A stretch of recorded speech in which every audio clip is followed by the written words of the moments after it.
So, how did you get involved with making music? Cousin of mine had a no, actually, all right. So my first ever like real contact with hip hop was my sister, and she's a gospel singer, Okay. and mad contrast, I know.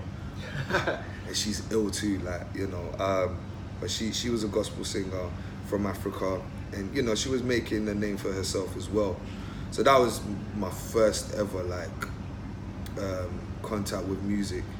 And she actually I used to love her music, and she used to bring me on stage in her concerts to sing along with her and stuff like that. So, big shout out to my big sister for that, you know what I mean? Because that definitely gave me a taste of what it is I wanted to do, And then after that, it was hearing Ice-T's Colors.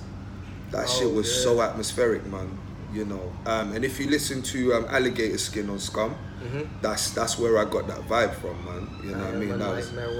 That's exactly. Okay. That shit is, man. Like for me, that's one of the illest fucking story tracks. Like atmospheric, all of that. You name it, man. It's got every angle that an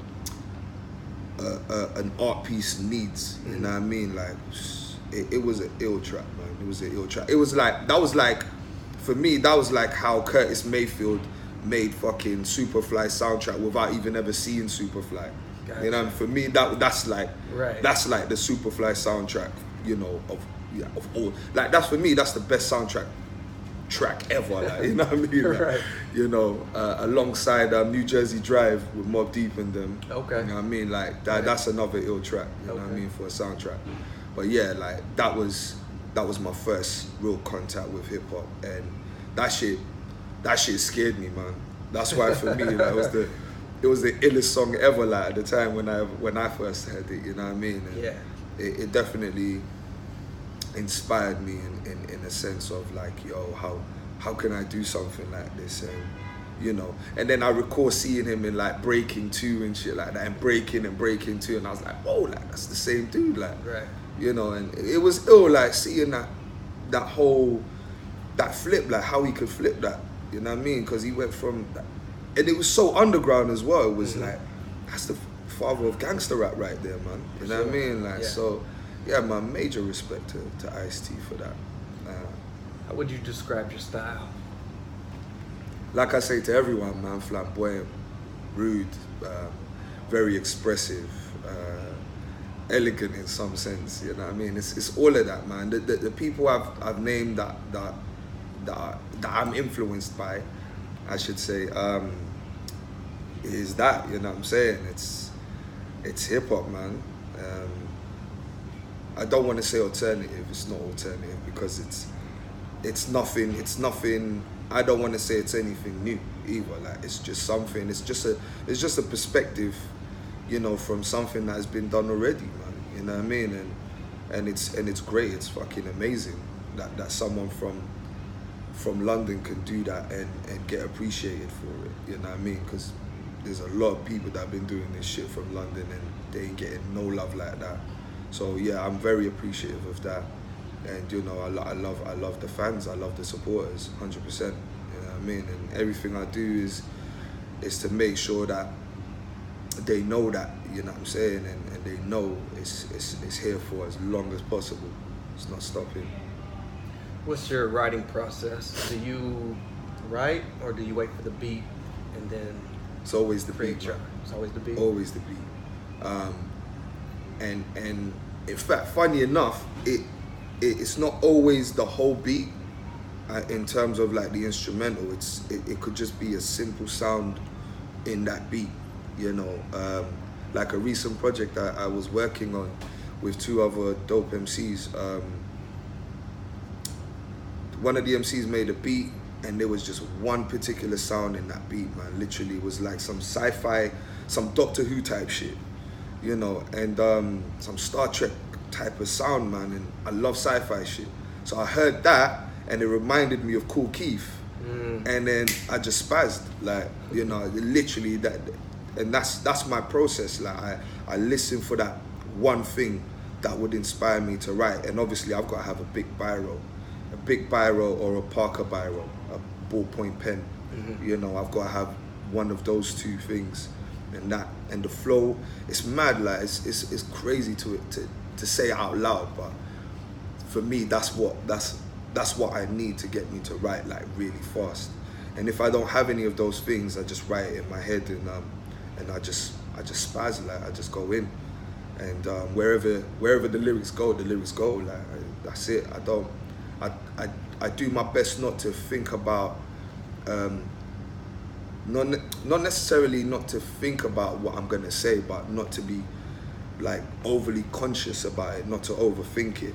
You know, just allow the vibe to make you say this, and let you say this and let you say that. Right. You know, and that's it. So what do you think you're doing now that separates you from the other artists out there? Firstly, the first thing I realized, in fact, what made me understand that I'm different is I made a clear line between understanding the meaning of entertainment business and understanding the meaning of personal life. You know what I'm saying? Your life shit and your entertainment shit. And that's what makes me different, because I know the difference, you know, and I respect the differences. And I do everything I can not to make those two spill off into each other. Okay. You know, and whenever I get into that music side of shit, you know, it is what it is. It's entertainment. I'm not trying to claim I'm the most hood nigga out here or gangster. Like, no, I'm just the flyest nigga out here, and I'll say some fly shit, you know, and that's all part of the entertainment. You know what I mean? Same way you're gonna sit down and watch, I don't know, Al Pacino play Scarface and be entertained by that. That's what it is, B, you know? Same way you're gonna sit down and listen to a Kendrick Lamar album and be entertained by that. That's what it is, you know? And that's definitely the first thing I believe that's what separates me from other artists here and maybe abroad as well. The other thing would be vision, planning vision. Not a lot of artists plan what they want to do, what sort of impact they want to have. You know, and the impact I want to have is, you know, 10, 20 years from now, I want people to say, yo, like, this nigga dropped some classic fucking albums, you know, and he did what he had to do to bring his land on the map, you know what I'm saying, of hip hop, on the demographic. Like, yo, him, Gourmet Deluxe, it's like how you would talk about Loud and Def Jam, you know what I mean? God willing, that's the impact I would love to have. I'm working towards having in the next 20, 25 years from now, you know. And lastly, just my vibe, man, you know, it's charismatic. Not necessarily not always talking about some depressing shit, you know what I mean? Like, no offense to anyone out there like doing the hip hop shit, but yo, if you want to take offense, you're welcome. But right. it's you know, it's just some fly shit, like I said, man. You know, when a pimp spits game, like you know, it's some serious shit, but at the same time, it's like, yo, it's so entertaining. Like it's so like, I get it, like I feel that, you know, and that's what it is, bro. Yeah, man.